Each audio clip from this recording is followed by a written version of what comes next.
So when I was right out of college, I was working in this office with a number of other people. It was a job in communications and PR. It's a wonderful, fascinating experience I had, but that's beside the point. What I wanted to tell you about is I had this wonderful colleague named Mary. Mary was just the kindest, most compassionate person that I knew. She was an amazing human being, had helped me kind of mentor me, get me into that job. She was remarkable. And Mary also had a little bit of an addiction. She had a bowl of chocolates, that sat on her desk, and like every day around 2 o'clock, you get that post-lunch slump, She had a little coffee and one of those chocolates. And she used to eat that chocolate, and it was like everything was right with the world, You could just see her smile. Well, Mary was Roman Catholic, and this is in upstate New York. I think she went down to the church one day, and she was in the church. I think maybe she'd gone to Ash Wednesday or something, and I think the priest had probably said something kind of rough about giving up pleasures of the flesh or making sacrifices for our Lenten discipline. She had heard something like that, right? And so Mary decided that she was going to give up chocolate for Lent. Mary was the sweetest person. For about 3 days. And somewhere around about the 4th day, I remember coming, she used to be my editor for things I would write. I remember coming in, and she got really mad at me that I had made some mistakes, and she slammed this down. She did not have her chocolate that afternoon. We've invented this wonderful word for this. There's this neologism we've created, hangry. Right? Hangry. That's a wonderful word to describe exactly what the wonderful, sweet, compassionate Mary experienced when she left her chocolate behind to participate in Lent. I don't mean to pick on you. If you are planning to give up chocolate for Lent, by all means do that. If that is your spiritual discipline, do that. Please don't let me hold you back. But what I want to talk to you about today is, what is the point of this? What is the point of Lent, of Ash Wednesday? What is the point of giving something up or taking something on?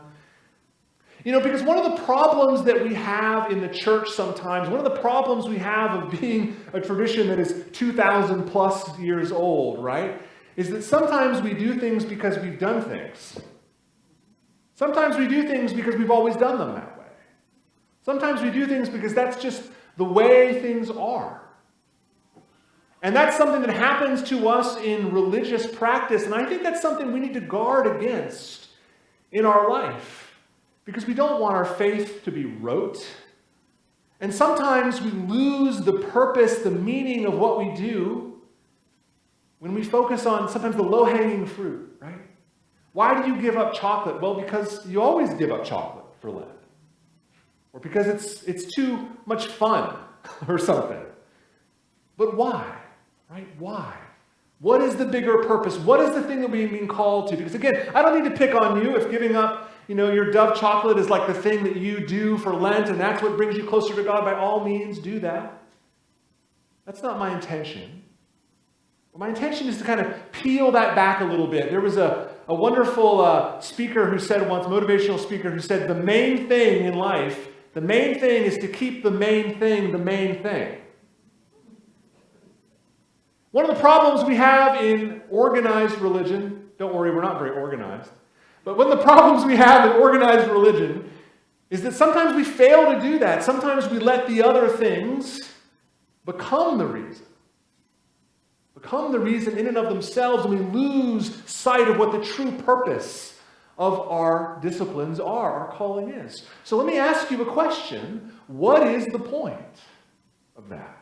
Does God want you to give up chocolate or sweets or wine or I don't know, whatever your vice is? Because God just, likes it better when you're a little more miserable or something? No, I don't believe that at all.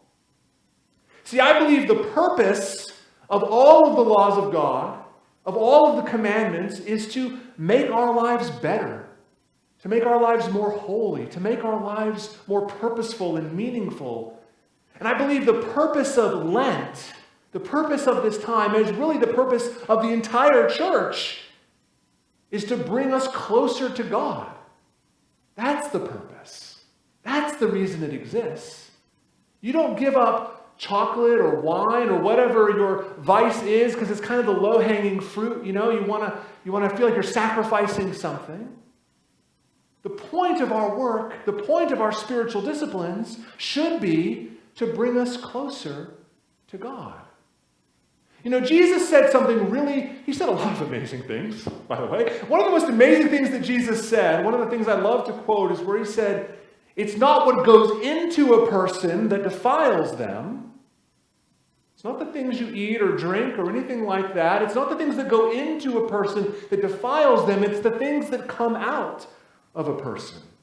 And he meant your words and your actions. Because see, the thing is, I know for Mary, giving up chocolate was hard. Right? It was. But in some ways, that kind of thing is like the low-hanging fruit. Right? It's something that we can cut out of our life and we struggle with, and maybe in a worst-case scenario, we get a little hangry. We treat people a little worse because of it. Or maybe we feel a little more self-righteous because we were able to do it. And I don't think that's really the purpose of a discipline like this. The purpose of a discipline that we take on for something like Lent, is, like I said, to bring us closer to God.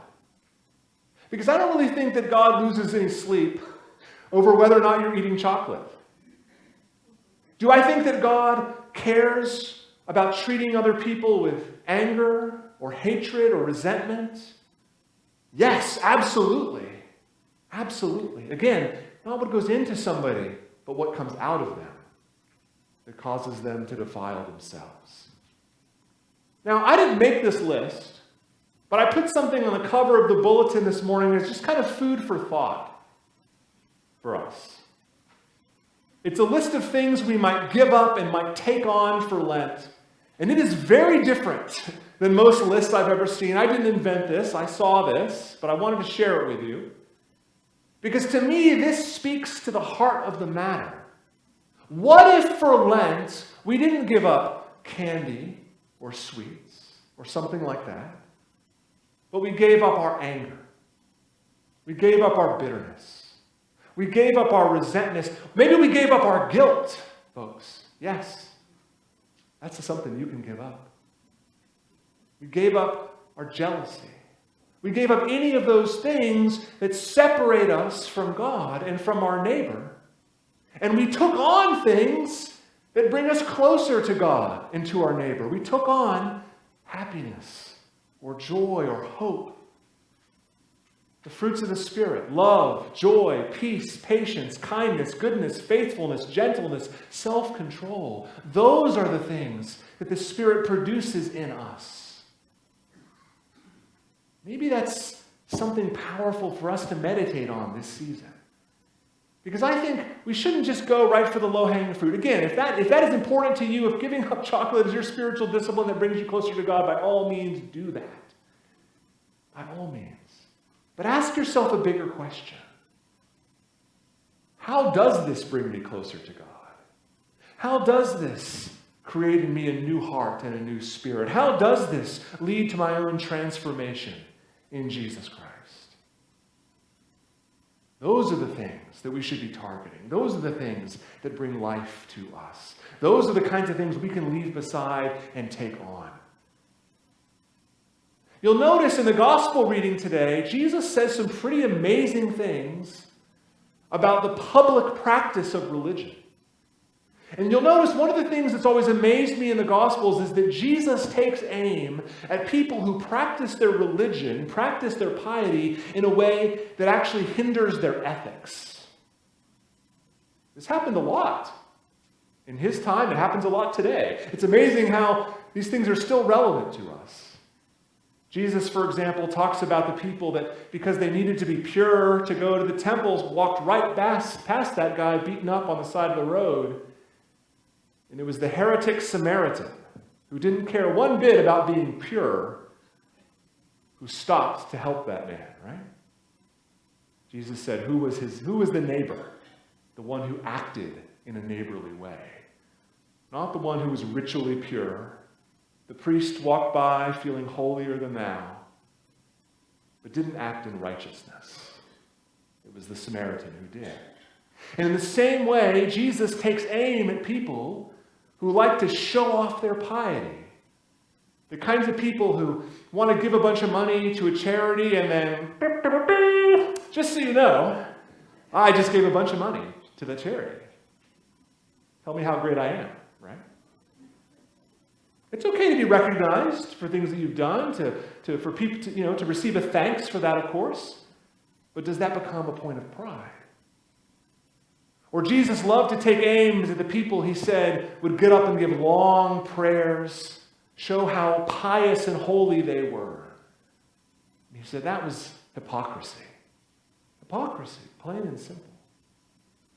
Or the thing that I've always loved about this feast, or this fast day of Ash Wednesday, is that we talk about disfiguring our faces, right? Jesus says, don't do that in order to be seen by others, and then what do? We disfigure our faces. And that's okay. But it's about the intention behind it and what we do with that. If we receive ashes today, and then we walk into Fry's, and we go, I was at the Ash Wednesday service. Yes, I'm feeling so holy.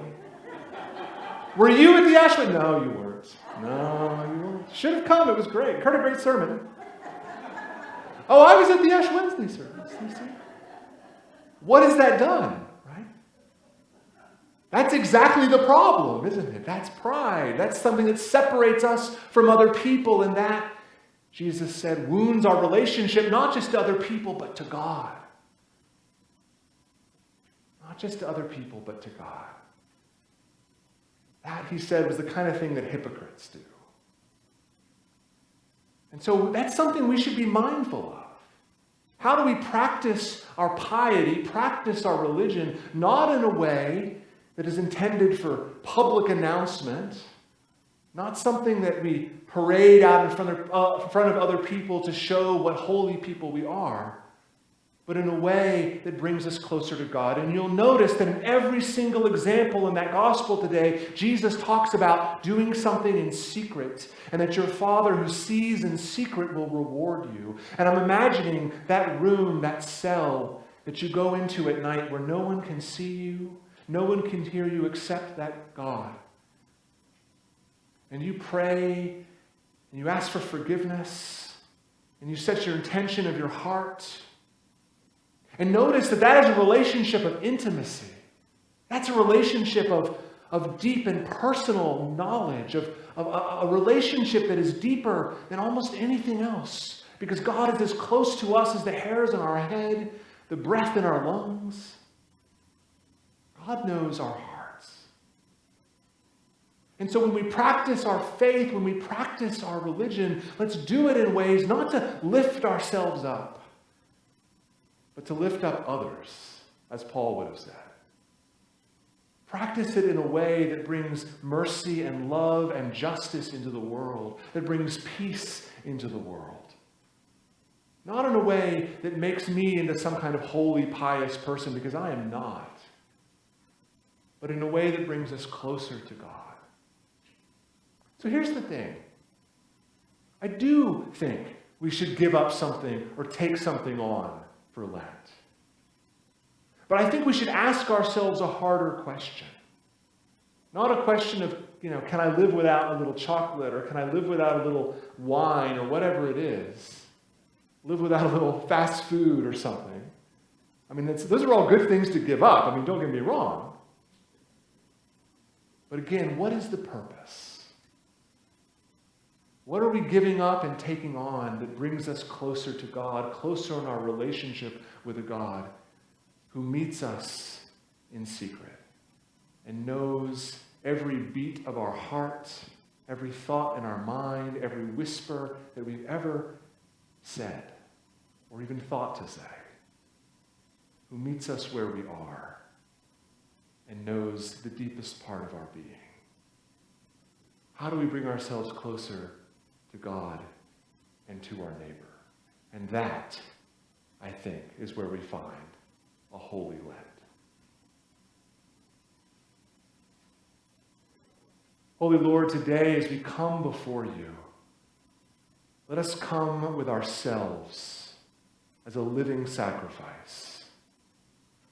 We come with ourselves with penitent hearts, with wrongs we have done, with the good we still need to do, because we know that only by your grace can we achieve that. Lord, fill our hearts and spirit with your voice, and let us act for mercy and justice and peace in the world, and bind us more closely to you. In your holy name, amen.